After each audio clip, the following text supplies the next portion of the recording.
지금부터 수요기도회를 하나님께 드리겠습니다.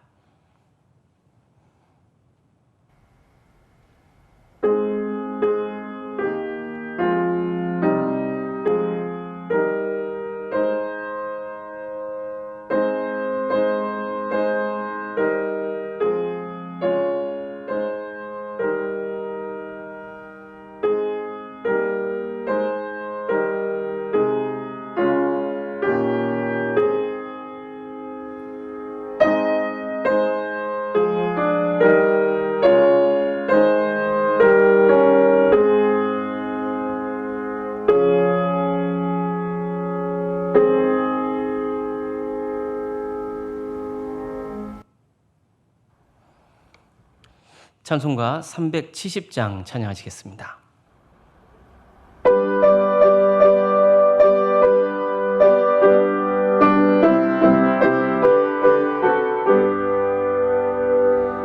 주 안에 있는 나에게 난 근심이 있으랴. 십자가 밑에 나아가 내 짐을 풀었네. 주님을 찬송하면서 할렐루야 할렐루야. 내 앞이 멀고 험해도 나 주님만 따라가니 그 두려움이 변하여 내 기도 되었고 전날의 한숨 변하여 내 노래 되었네. 주님을 찬송하면서 할렐루야 할렐루야. 내 앞이 멀고 험해도 나 주님만 따라가니 내 주는 자비하셔서 늘 함께 계시고 내 궁핍 화물하시고 늘 채워주시네. 주님을 찬송하면서 할렐루야 할렐루야. 내 앞이 멀고 험해도 나 주님만 따라가니 내 주와 맺은 언약은 영불변하시니 그 나라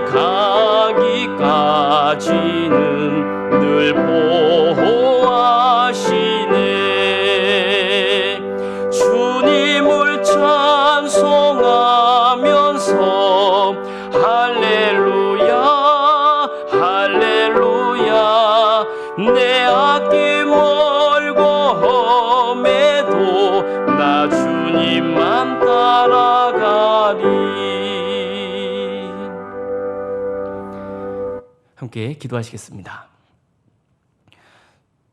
사랑의 주님, 우리를 하나님의 자녀로 삼아주시고 구원의 길을 갈 수 있도록 인도해 주시니 감사드립니다.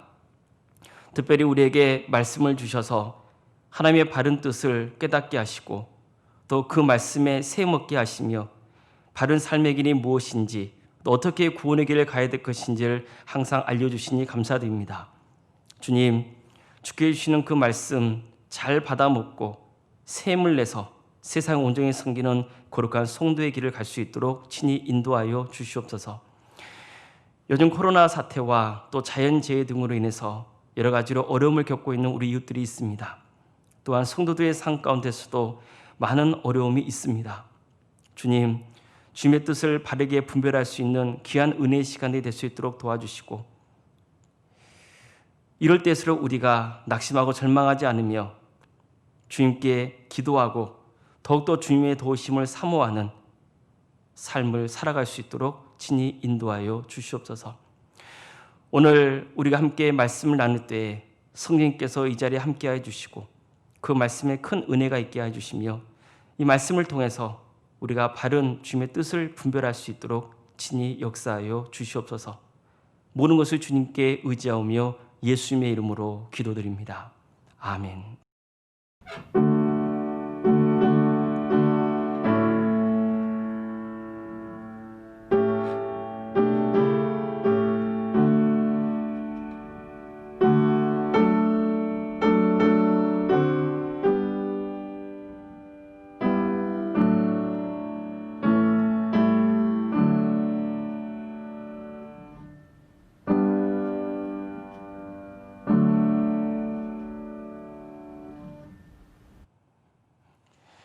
찬송가 176장 찬양하시겠습니다.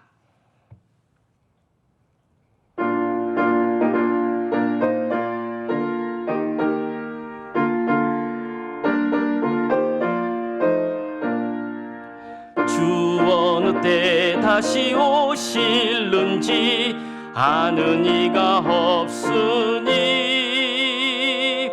등 밝히고 너는 깨어 있어 주를 반겨 맞으라. 주 안에서 우리 몸과 마음이 깨끗하게 되어서 주 예수님 다시 오실 때에 모두 기쁨으로 맞으라. 주 오늘에 다시 오신다며 부끄러움 없을까? 잘하였다 주님 칭찬하며 우리 맞아 주실까? 주 안에서 우리 몸과 마음이 깨끗하게 되어서 주 예수님 다시 오실 때에 모두 기쁨으로 맞으라. 주 예수님 맡겨주신 일에 모두 충성 다했나? 내 맘속에 확신 넘칠 때에 영원한 식 없겠네. 주 안에서 우리 몸과 마음이 깨끗하게 되어서 주 예수님 다시 오실 때에 모두 기쁨으로 맞으라. 주 예수님 언제 오실는지 한밤에나 낮에나 늘 깨어서 주님 맞는 성도 주의 영광 보겠네. 주 안에서 우리 몸과 마음이 깨끗하게 되어서 주 예수님 다시 오실 때에 모두 기쁨으로 맞으라. 하나님 말씀 함께 보겠습니다. 마가복음 13장 1절에서 23절 말씀입니다. 마가복음 13장 1절에서 23절까지 말씀을 제가 봉독하겠습니다. 예수께서 성전에서 나가실 때에 제자 중 하나가 이르되 선생님이여 보소서 이 돌들이 어떠하며 이 건물들이 어떠하니까? 예수께서 이르시되 내가 이 큰 건물들을 보느냐? 돌 하나도 돌 위에 남지 않고 다 무너뜨려지리라 하시니라. 예수께서 감람산에서 성전을 마주 대하여 앉으셨을 때에 베드로와 야고보와 요한과 안드레가 조용히 묻되 우리에게 이루소서 어느 때에 이런 일이 있겠사오며 이 모든 일이 이루어지려 할 때에 무슨 징조가 있사오리까? 예수께서 이르시되 너희가 사람의 미혹을 받지 않도록 주의하라. 많은 사람이 내 이름으로 와서 이르되 내가 그라하여 많은 사람을 미혹하리라. 난리와 난리의 소문을 들을 때에 두려워하지 말라. 이런 일이 있어야 하되 아직 끝은 아니니라. 민족이 민족을, 나라가 나라를 대적하여 일어나겠고 곳곳에 지진이 있으며 기근이 있으리니 이는 재난의 시작이니라. 너희는 스스로 조심하라. 사람들이 너희를 공회에 넘겨주겠고 너희를 회당에서 매질하겠으며 나로 말미암아 너희가 권력자들과 임금들 앞에 서리니 이는 그들에게 증거가 되려 함이라. 또 복음이 먼저 만국에 전파되어야 할 것이니라.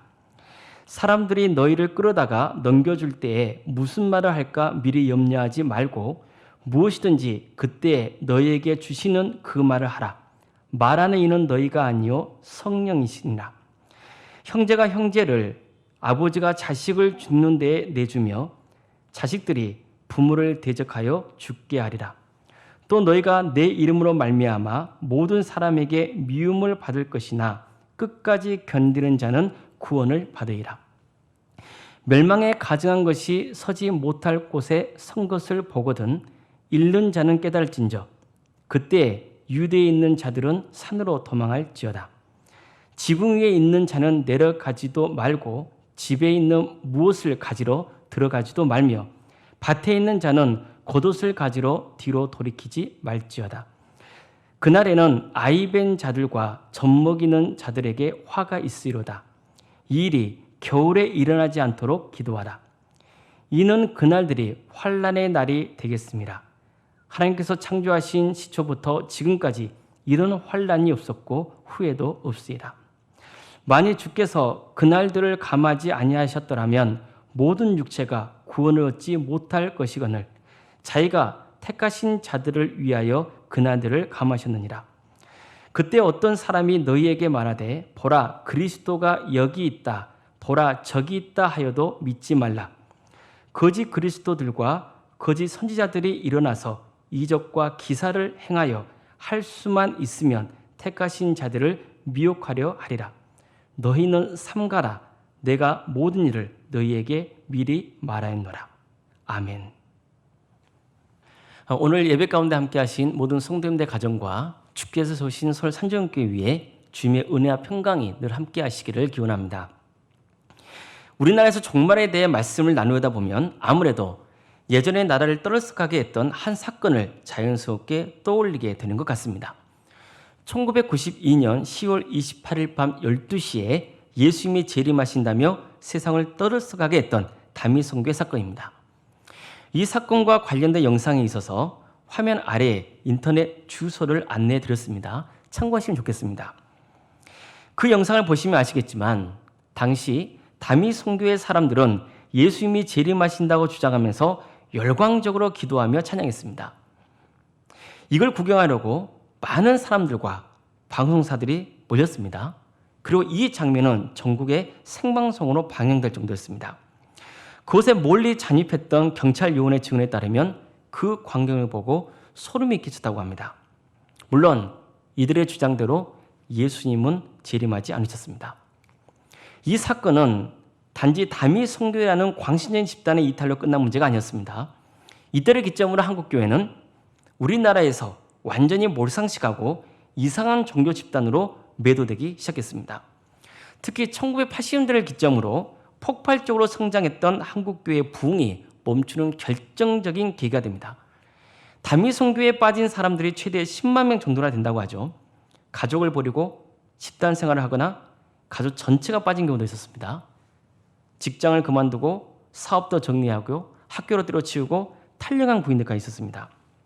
이 사건은 예수님이 언제 재림한다고 날짜를 정해놓고 믿는 그러한 시한부 종말론이 얼마나 어리석고 위험한 것인지를 잘 보여줍니다. 사실 이 일을 주도했던 이장림 목사는 이 일이 있기 전에 이미 사기죄로 구속이 됩니다. 1992년에 종말이 온다고 주장했던 사람이 1993년 5월 22일에 만기되는 환매체를 사들인 게 발견된 겁니다. 당시에 다미성교회에 빠졌던 사람들은 지금 어떻게 살아가고 있을까요? 과연 정상적인 신앙생활이 가능할까요? 그들의 삶이 적어도 1992년 이전으로 회복되기는 쉽지 않았을 것 같습니다. 왜 저는 사기꾼에게 현혹될까 하는 분들이 계실 거예요. 그래야 남일이 아닙니다. 자, 예를 들어 두 개의 말씀 강좌가 있는데 한 건물에서 같은 시간에 있다 칩시다. 제1강당이 있고 제2강당이 있어요. 제1강당에서는 예수님이 언제 재림하실지 날짜를 알려준다는 주제로 진행될 예정입니다. 제2강당에서는 종말의 때에 바르게 믿고 사는 길에 대해서 말씀을 전할 예정입니다. 자, 여러분의 마음은 어디로 향해 있을까요? 제가 여러분은 어디에 참여하시겠습니까? 라고 하지 않고 여러분의 마음이 어디로 향해 있을까요? 라고 여쭈었죠. 이걸 주목해 주십시오. 사람은 이성적인 것 같지만 실은 그렇지 않은 경우가 많습니다. 1992년에 저는 직장 동료들과 함께 한방에서 지냈었는데 그 자리에는 저만 교회를 다니고 있었습니다. 저희도 그날 TV 앞에 모여 있었습니다. 휴고가 진짜 있을 것인지를 놓고 내기도 하고 그랬던 것 같아요. 자, 그렇다면 그날 새벽까지 TV 시청을 한 사람은 누구였을까요? 교회를 다니고 있던 저였을까요? 아니면 불신자 동료들이었을까요? 당시 제 기억으로는 저는 밤 11시 정도에 잔 것 같습니다. 물론 궁금하기도 했지만 제가 다니던 교회 목사님이 저건 새빨간 거짓말이라고 그랬던 말씀도 있었고 또 피곤하기도 해서 그냥 잠을 잤습니다. 근데 다음 날 일어나 보니까 다른 동료들이 엄청 피곤해하고 있는 거예요. 왠지 아시겠죠? 새벽까지 다미성계 사건을 휘청했던 거예요. 아침에 일어났더니 한마디씩 하는 겁니다. 정말 사기도 저는 사기가 없네. 괜히 날만 샜네. 하여간 교회 다니는 놈들은 다 사기꾼이라니까. 좀 억울하기도 하고 화도 났습니다. 저는 이 일을 겪으면서 지금까지도 선명하게 각인된 게 두 가지가 있습니다. 첫째, 불신자도 종말에 대한 호기심이 있고 뭔가 두려움을 품고 있다는 겁니다. 둘째, 잘못된 신앙이 전도의 문을 닫는다는 사실입니다. 제 생각에 만약 불신자들이 앞에서 말씀드린 두 장소 중 무조건 한 곳을 택해서 가야 한다면 대부분 예수님의 재림 날짜를 알려준다는 제1강당으로 들어가지 않았을까 싶습니다. 사실 불신자들에게 바른 믿음과 삶이 무슨 관심거리가 되겠습니까? 순전히 호기심 때문이거나 어느 정도 두려운 마음에 제1강당으로 향할 것 같습니다. 자, 그럼 우리는 어떨까요? 지금까지 여러분이 배운 신앙으로 보면 종말의 때에 어떻게 바르게 믿으며 살 것인가 하는 말씀을 드려야 한다고 생각하지 않을까요? 그래서 실제로 제2강당에 들어갔다 칩시다. 그런데도 마음 한켠에서는 저기서는 무슨 말을 하고 있을까? 이런 호기심이 생기지 않을까요? 나중에 거기에 참여했던 사람들에게 예수님이 언제 오신다더냐 물어보고 싶은 마음이 조금도 없을까요? 다미성교회 사건 이후에 많은 사람들이 시한부 종말론에 왜 빠졌는지 다양한 주장들을 했었습니다. 어떤 분은 교회가 너무 귀족주의가 되어서 가난하고 힘없는 자들을 포용하는 게 부족했기 때문이라고 주장했습니다. 기본적으로 동의합니다. 하지만 사실 가난한 사람들만 시한부 종말론에 빠지는 건 아닌 것 같습니다. 요즘도 시한부 종말론이나 이와 유사한 종말론에 빠진 사람들이 꽤 있는데 그 중에는 부자도 있고 나름 배운 사람들도 있습니다. 저는 여러 이야기 중에서도 다음 같은 분석이 크게 마음에 와닿았습니다. 한국 교회가 급속히 부흥하는 과정에서 제대로 된 신앙 교육이 이루어지지 못했다는 자성의 목소리였습니다. 교인 수는 폭발적으로 증가했습니다. 하지만 신앙 교육 수준은 그 추세를 따라가지 못했습니다. 비슷한 시기에 신유 은사도 활발했습니다. 교회에서 병이 낫는 역사가 일어났습니다. 얼마나 좋은 일입니까? 하지만 이 역시 바른 신앙 교육이 함께 이루어지지 않았기 때문에 이상한 방향으로 흘러간 겁니다. 기도원 같은 데서 사람들의 몸을 막 때리면서 귀신을 내쫓는 의식을 한다든지 이상한 신비주의에 빠진다든지 교주로 자처하는 사람들이 활발하게 활동을 시작합니다. 지금도 보십시오. 여러 이단 집단에 빠지는 사람들은 주로 신자들입니다. 그럼 왜 이단에 빠지는 겁니까? 결국 그 책임이 누구에게 있습니까? 두말할 것도 없이 교회입니다. 더 콕 집어서 이야기한다면 목회자들이 되겠죠. 자, 그럼 그분들이 뭘 제대로 하지 않은 겁니까? 신앙교육을 올바로 시키지 않았던 겁니다. 다는 아니겠지만 냉정하게 말해서 교회는 양적인 성장에만 관심이 있었지 성도들의 신앙이 질적으로 자라는 데에는 그만큼 힘을 쏟지 못했던 것 같습니다. 특히 성도로서 바른 삶의 길을 제대로 전하지 못했던 것 같습니다. 어떻게 살아야 되는지를 제대로 전하지 못했던 거예요. 다미 선교의 사건은 한국교회의 위축을 가져온 것뿐만 아니라 교회에서 종말에 대해 설교하는 것 자체를 조심스러워하는 분위기를 만드는 데도 한몫했습니다. 자, 성경에는 종말에 대해 분명히 말씀하고 있습니다. 자, 그럼 교회에서 종말을 강조하는 게 잘못된 겁니까? 절대 그렇지 않습니다. 사실 신앙생활은 종말을 향해 가는 여정입니다. 문제는 종말에 대해 무엇을 알고 있어야 하는 거죠. 종말의 시기를 아는 게 중요합니까? 아니면 종말의 때를 잘 준비하는 게 중요합니까? 예수님은 과연 어느 쪽을 더 강조하셨을까요? 오늘 본문은 예수님께서 직접 종말에 대해서 제자들에게 전하셨던 말씀입니다. 이 말씀의 발단은 예수님과 제자들이 성전을 나올 때 한 제자가 예수님께 다음과 같이 여쭈었던 것에서부터 시작됩니다.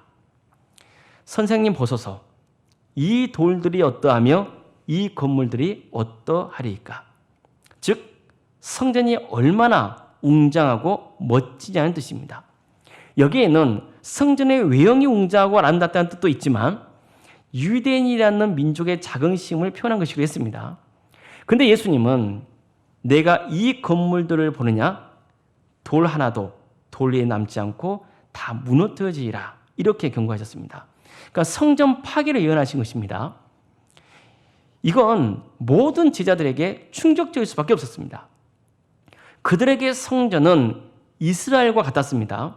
따라서 성전이 파괴된다는 것은 이스라엘이 망한다는 뜻이었고 그들의 신앙의 근간이 무너진다는 의미였습니다. 자, 그래서 예수님의 말씀은 그들에게 아주 불편하고 불길한 마음을 품게 했던 겁니다. 따라서 잠시 후 예수님이 감람산에서 성전을 마주 대하고 앉으셨을 때 몇몇 제자들이 예수님께 조용히 물었습니다. 우리에게 이르소서, 어느 때 이런 일이 있겠사오며 이 모든 일이 이루어지려 할 때 무슨 징조가 있사오리까? 자, 이 질문은 두 가지를 함께 묻는 거예요. 우선 성전이 언제 파괴될지를 묻고 있습니다. 다음으로는 세상의 종말이 언제 일어날지, 그때 무슨 징조가 있을 것인지를 묻고 있습니다. 그들에게 성전의 파괴는 종말의 때야 있을 법한 일이었기 때문입니다. 결국 이들의 질문을 가만 보면 제자들이 정말 알고 싶은 게 무엇이었는지를 알 수 있죠. 언제 이런 일이 일어나겠느냐는 겁니다. 멸망의 때를 알고 싶어 했던 겁니다. 하지만 예수님은 그들의 기대와는 달리 종말의 때를 알려주지 않으셨습니다. 대신 종말을 기다리면서 제자들이 어떤 준비를 하고 있어야 되는지를 가르쳤습니다. 정말 그들에게 필요한 게 뭔지 알려주려고 하신 거예요. 이게 마가복음 13장 전체 내용입니다. 자, 이 점을 염두에 두시고 오늘은 마가복음 13장의 전반부에 해당하는 1절에서 23절 말씀까지만 나누도록 하겠습니다. 여기서 예수님은 종말에 일어날 일들에 대해서 다음과 같이 몇 가지를 가르쳐 주십니다. 첫째, 예수님은 미혹하는 자를 주의하라고 경고하셨습니다. 마가복음 13장 5절 이하의 말씀입니다. 예수께서 이르시되 너희가 사람의 미혹을 받지 않도록 주의하라. 많은 사람이 내 이름으로 와서 이르되 내가 그라하여 많은 사람을 미혹하리라. 예수님은 이와 비슷한 말씀을 나중에 한 번 더 반복하십니다. 13장 21절 이하의 말씀입니다. 그때 어떤 사람이 너에게 말하되 보라 그리스도가 여기 있다, 보라 저기 있다 하여도 믿지 말라.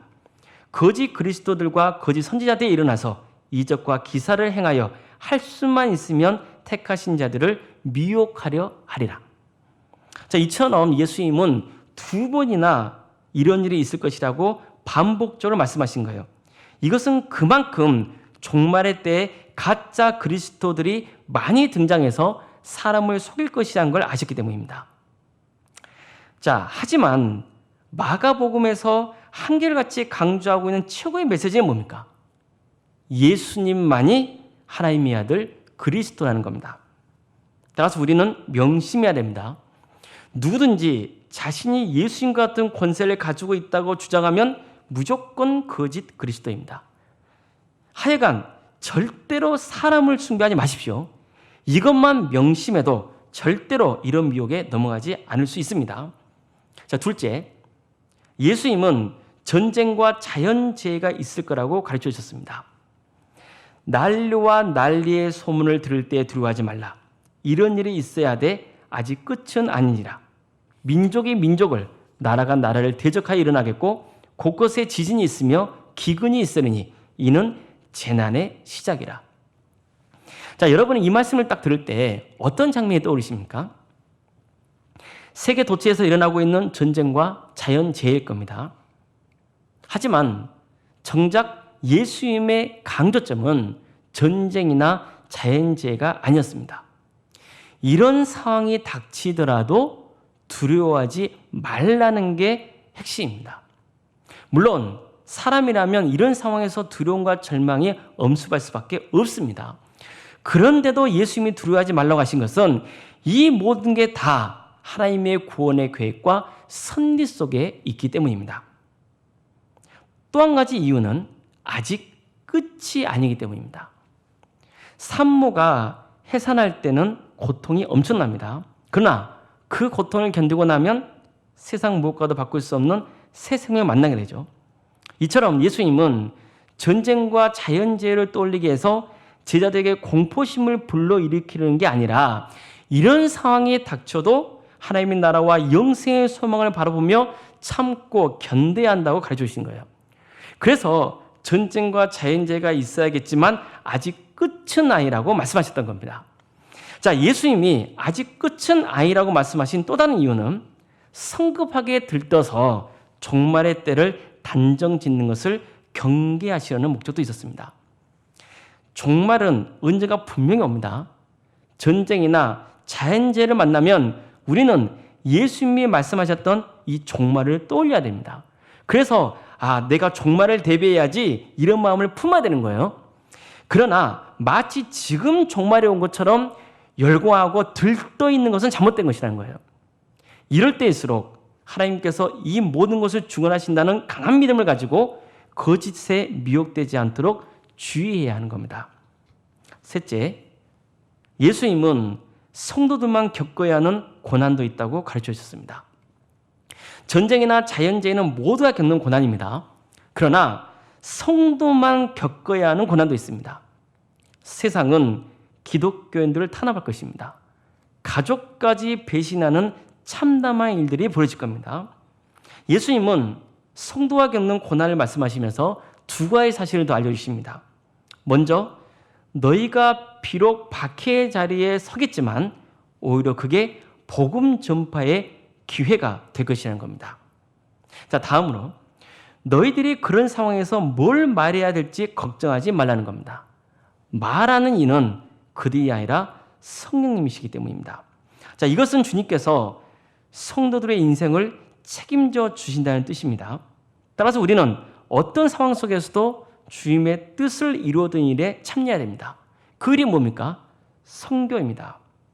그래서 예수님은 또 복음이 모든 만국에 전파되어야 할 것이니라 이렇게 말씀하신 겁니다.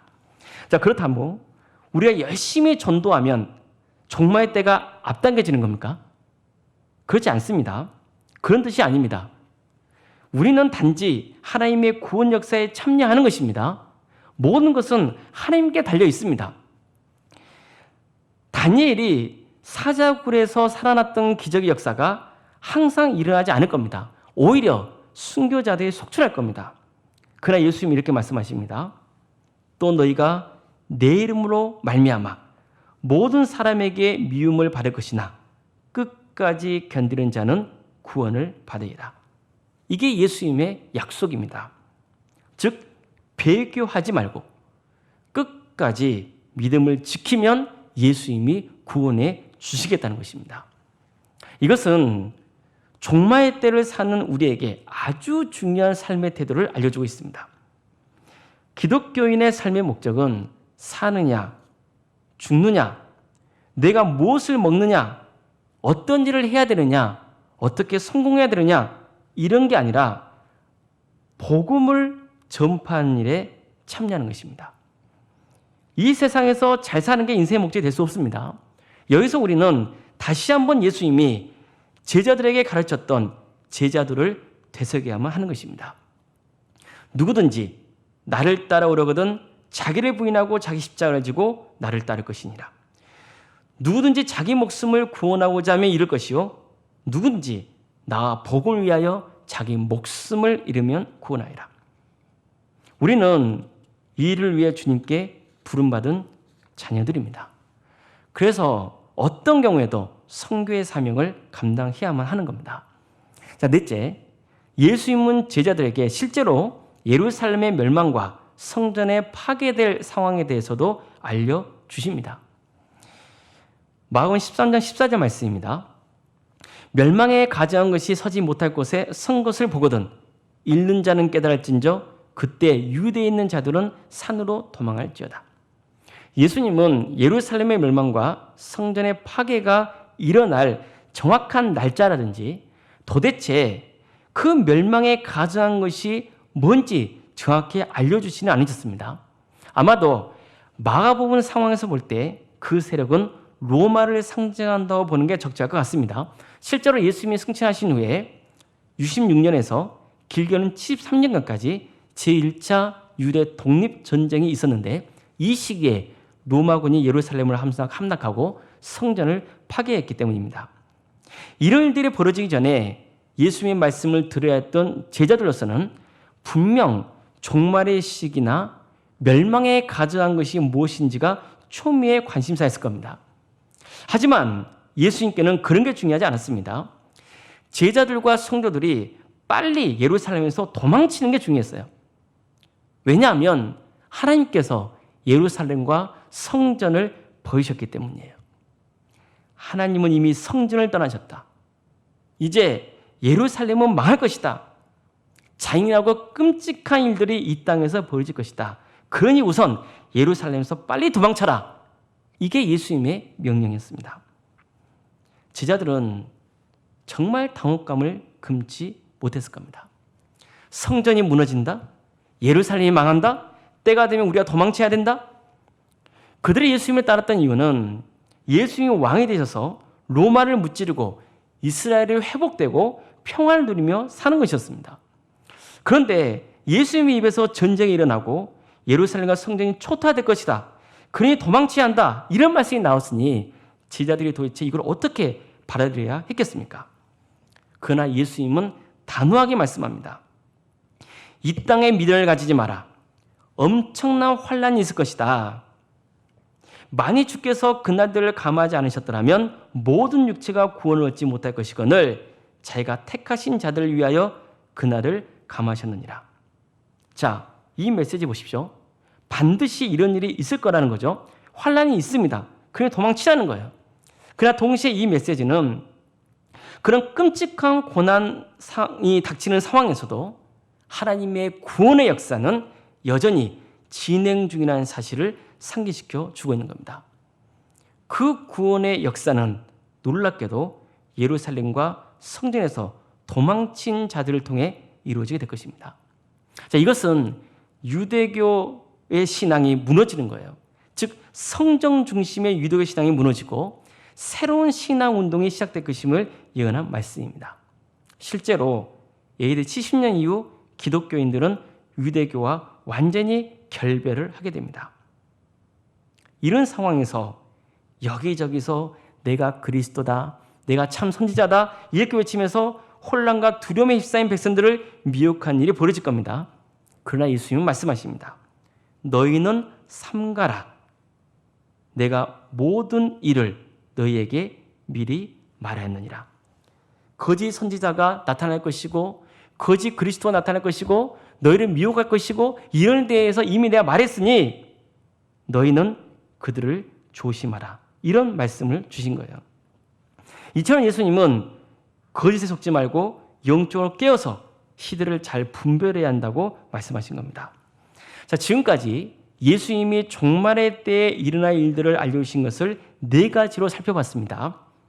예수님의 제자들에게 진짜 알려주려고 하신 게 뭐였나요? 종말의 때입니까? 아니었죠. 예수님은 종말의 때가 가까울수록 우리가 도대체 무엇을 준비하고 있어야 되는지, 어떤 태도로 살아가야 되는가, 여기에 대해서 집중적으로 가르쳐 주셨습니다. 그런데로 이상하게 사람들은 예수님이 가르쳐 주시지 않은 것에 더 집착하려는 경향이 있죠. 언제 종말이 올까? 예수님이 말씀하신 그 종말 때에 멸망에 가져간 것은 도대체 뭘까? 이걸 놓고 시대마다 여러 주장이 있었던 거예요. 그러다가 시한부 종말론에 빠지기도 하고 특정한 역사 사건을 가지고 억지로 성경을 해석하려는 시도들이 있었던 겁니다. 오래전 미국에서도 다미 선교의 사건과 아주 유사한 일이 있었습니다.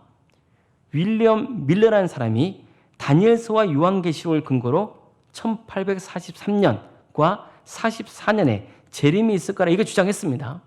이 말을 믿은 많은 사람들이 가족을 버리고 사업을 정리하고 재산도 다 팔아가지고 헌금을 바치는 일들이 벌어졌어요.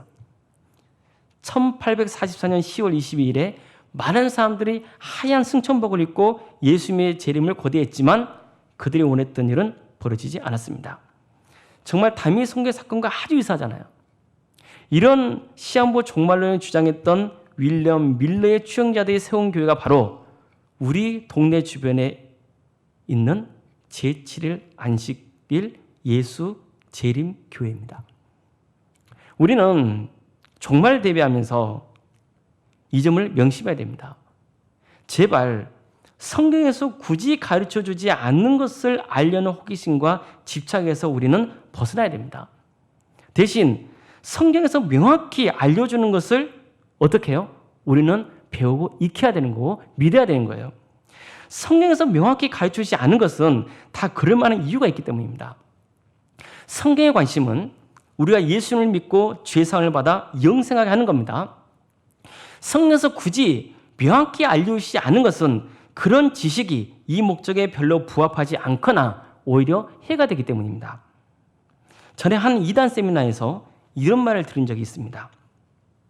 이단의 숙주는 한국교회다. 숙주라는 것은 기생생물이 어떤 기생 대상으로 삼는 동물이나 식물을 말하잖아요.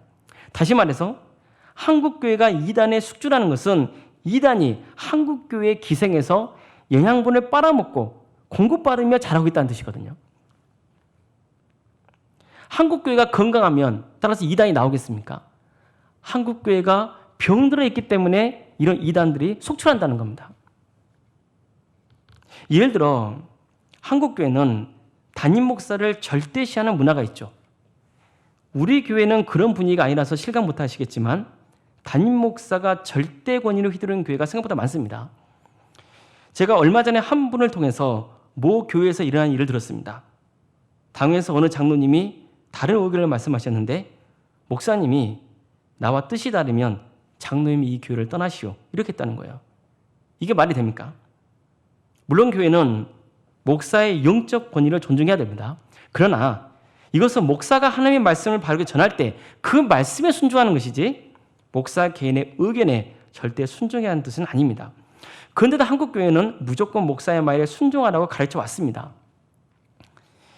한국교회의 이런 왜곡된 문화는 성도들이 이단 교주에게 일방적으로 복종하게 하는데 영향을 끼친 것만은 분명합니다. 과거에 이런 말도 있었습니다.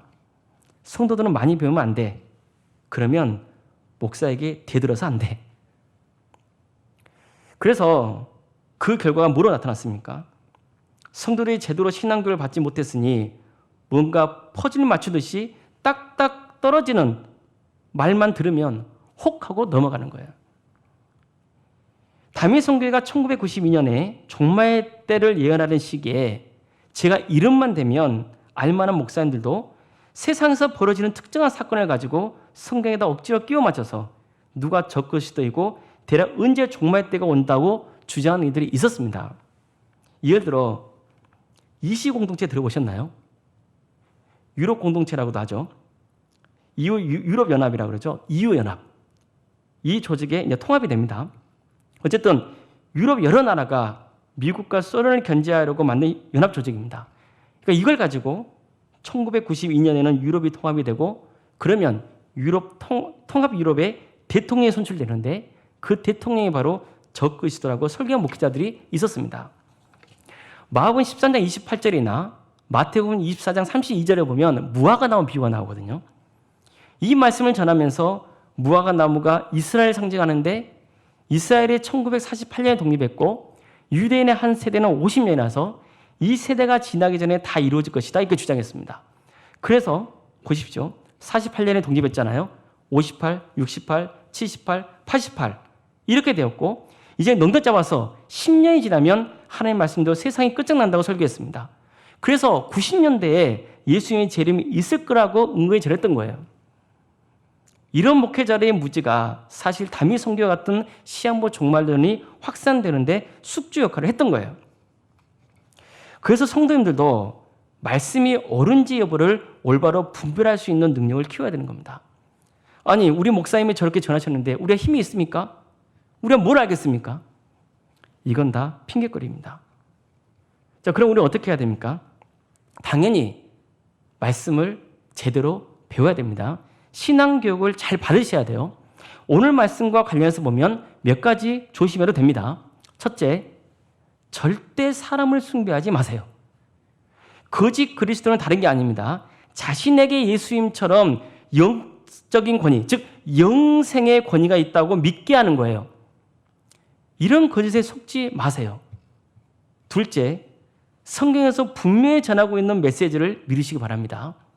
다른 이로서는 구원을 얻을 수 없나니 천하 사람 중에 구원 얻을 만한 다른 이름을 우리에게 주신 일이 없습니다. 예수님만이 하나님의 아들이시고 예수님만이 구원자라는 그 믿음의 터에 서 있어야 되는 거예요. 그러면 우리는 이단에 빠지지 않아요. 이것만 확실히 해도 적어도 교주를 신성시하는 이단에는 빠질 염려가 없는 겁니다. 셋째, 어떤 어려움과 고난이 닥치더라도 믿음이 약해지거나 배교하지 말아야 됩니다. 예수님은 전쟁과 자연재해가 닥쳐도 두려워하지 말라 하셨습니다. 이 모든 건 세상을 구원하시는 하나님의 계획과 섭리 안에서 일어나는 일들이기 때문입니다. 코로나 사태가 지금 장기화되고 있잖아요. 이때 가장 우려가 되는 것은 신앙이 약해지거나 아예 믿음의 자리에서 떠나버리는 겁니다. 사실 종말의 관점에서 볼 때 이보다 더 심각한 일이 어디 있겠습니까? 지금 자신을 돌아보세요. 내가 코로나 이전과 이후를 비교할 때 신앙이 더 강해졌는지 약해졌는지 살펴보십시오. 사회적 거리두기가 필요하죠. 우리는 이전에도 말씀드렸지만 세상 사람보다 더 적극적으로 전염병 예방에 동참해야 됩니다. 그렇다고 해서 주님과 거리두기를 하면 되겠습니까? 이런 상황에도 우리가 견디지 못하면 이보다 더 큰 일이 닥칠 때 어떻게 신앙을 지킬 수 있겠습니까? 오히려 우리는 이런 기회를 통해서 예수님이 다시 오실 것이라는 그 종말을 되새기고 주님께서 우리를 부르신 목적을 다시 붙잡아야 되는 거예요. 우리는 복음이 만국에 전파되도록 부름받은 사람들입니다. 아무리 어려워도 나를 부르신 목적에 합당하게 살아가야 되는 겁니다. 예수님께서 종말에 대해 말씀하시기 전에 성전에서 가장 큰 계명이 뭔지를 알려주셨잖아요. 하나님을 사랑하고 이웃을 사랑하는 겁니다. 오직 예수님 안에서 하나님만 경배하고 이웃을 배려하고 존중하며 주어진 일에 최선을 다하면서 종말의 때를 묵묵히 기다리는 것입니다. 성도 여러분, 예수님은 제자들을 처음 부르셨을 때 나를 따르라 이렇게 명하셨죠. 그런데 예수님은 이제 십자가에 달리시기 불과 며칠 전에 제자들에게 조심하라는 명령을 더하십니다. 예수님이 세상에 계실 때는 예수님이 눈에 보였잖아요. 그래서 어떻게 해요? 예수님만 따라가면 됐기 때문에 나를 따르라 하신 거예요. 그러나 이제 예수님은 십자가에서 죽으시고 부활하신 후에 승천하실 겁니다. 이제 적어도 제자들은 육신이 오신 예수님을 직접 보고 따를 수는 없죠. 따라서 이제 정말로 영적인 분별력을 가져야 되는 겁니다. 그래서 조심하라는 거예요. 우리도 마찬가지 아닙니까? 진리와 거짓을 잘 분별할 수 있어야 됩니다. 그러지 못할 때 거짓에 속고 구원의 문에서 멀어질 뿐만 아니라 우리의 어리석은 행동 때문에 성교에도 악영향을 끼치게 되는 겁니다. 아무쪼록 우리 모두가 종말에 대한 예수님의 가르침을 잘 듣고 명심해서 자신도 구원을 받고 세상도 구원하는 일에 헌신할 수 있기를 바랍니다. 우리가 끝까지 견디면 주님께서 반드시 우리를 구원으로 인도해 주실 것입니다. 자, 이제 영상이 끝난 후에 각자 기도하실 제목을 말씀드리겠습니다. 먼저 예수님께서 종말에 대해 가르쳐 주신 말씀을 새기고 끝까지 믿음을 지키며 구원의 길을 갈 수 있도록 성령께서 우리와 함께 하셔서 바른 길로 인도해 달라고 기도해 주시기 바랍니다. 한국 사회와 교회가 이단 때문에 큰 어려움을 겪고 있습니다. 그것의 영이 떠나가고 예수님만 구원자를 믿는 바른 믿음으로 회복되는 역사가 있게 해달라고 기도해 주시기 바랍니다. 코로나19가 속히 퇴치되게 해달라고 기도해 주시고, 또 요즘 장마 때문에 비가 너무 많이 와서 어려움을 겪는 이웃들이 많이 있는데 우리 이웃들과 성도님들의 회복을 위해서 기도해 주시기 바랍니다. 또 하나님의 건강 회복을 위해서 기도해 주시고, 신앙의 자리에서 멀어져 있는 성도님들이 속히 다시 믿음의 자리로 올 수 있도록 기도해 주시기 바랍니다. 여름 성경학교와 신앙 수련회가 영상으로 진행 중에 있습니다. 섬기는 교육자들과 선생님들에게 권능을 달라고 기도해 주십시오. 또 참여한 학생들이 주님을 만나고 그리고 신앙이 잘 자라게 해달라고 기도해 주시기 바랍니다. 이 나라가 하나님의 공의와 정의가 바로 세워지게 해달라고 기도해 주시고, 북한 동포들의 해방과 구원을 위해서 또 선교를 위해서 헌신하는 모든 사역자를 위해서 기도해 주시길 바랍니다. 함께 기도하신 후에 축도로 예배를 마치겠습니다. 사랑의 주님, 멸망당할 수밖에 없는 우리를 예수 믿게 하셔서 구원의 길로 인도하시고 예수님의 재림을 고대하며 살아갈 수 있도록 인도하시니 감사드립니다.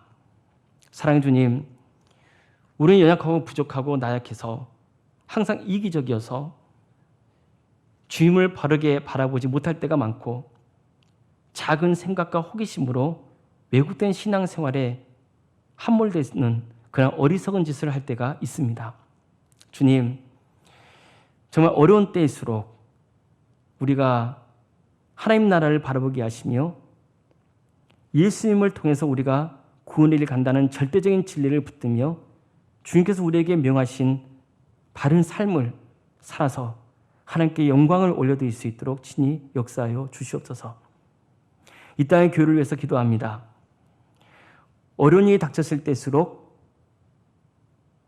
세상의 소음과 빛의 사명을 온전히 잘 감당하는 영적인 교회가 될 수 있도록 친히 인도하여 주시고, 성도들이 사랑 안에서 하나 되게 하시며 더욱더 지혜롭게 선교의 일에 매진할 수 있도록 친히 역사하여 주시옵소서. 어려움에 처해 있는 우리 이웃들이 있습니다. 또 신앙의 자리에서 멀어져 있는 성도들이 있습니다. 주님, 육체적인 것들, 정신적인 질병을 치유해 주시고 또 영적으로 아파하는 우리 교우들을 다시 한번 주님께서 회복시켜 주시옵소서. 그래서 하나님께서 우리를 부르시는 그 순간까지 최선을 다해서 성령님 안에서 사랑으로 하나 되어 선교하는 일에 최선을 다하는 신앙 공동체가 되게 하여 주시옵소서. 이 나라 민족을 위해서 기도합니다. 하나님의 공의와 정의가 바로 세워지게 하여 주시옵소서. 또한 북한 동포들을 기억하여 주셔서 하루속히 통일의 길을 허락하여 주시고 그 땅에도 수많은 교회들이 세워져 많은 영혼들이 구원받을 수 있도록 친히 인도하여 주시옵소서. 하나님의 나라를 위해서 헌신하는 사역자들이 있습니다. 주님, 그들에게 세임 주시고 하나님의 권능으로 능히 주어진 사역을 끝까지 잘 완수할 수 있도록 인도하여 주시옵소서. 모든 것을 주님께 의지하오며 예수 그리스도의 이름으로 기도드립니다. 아멘. 이제는 우리 주 예수 그리스도의 은혜와 하나님의 사랑과 성령의 교통하심이 반드시 예수님이 재림하실 것을 믿고 끝까지 믿음을 지키며 바른 신앙생활과 선교하는 삶으로 주님을 섬기기를 원하는 모든 성도들 머리 위에, 주님께서 친히 세우신 가정과 서울 산조연교회 위에, 한국교회와 이 나라 민족 위에 지금부터 영원까지 함께 하시기를 간절히 축원하옵나이다. 아멘.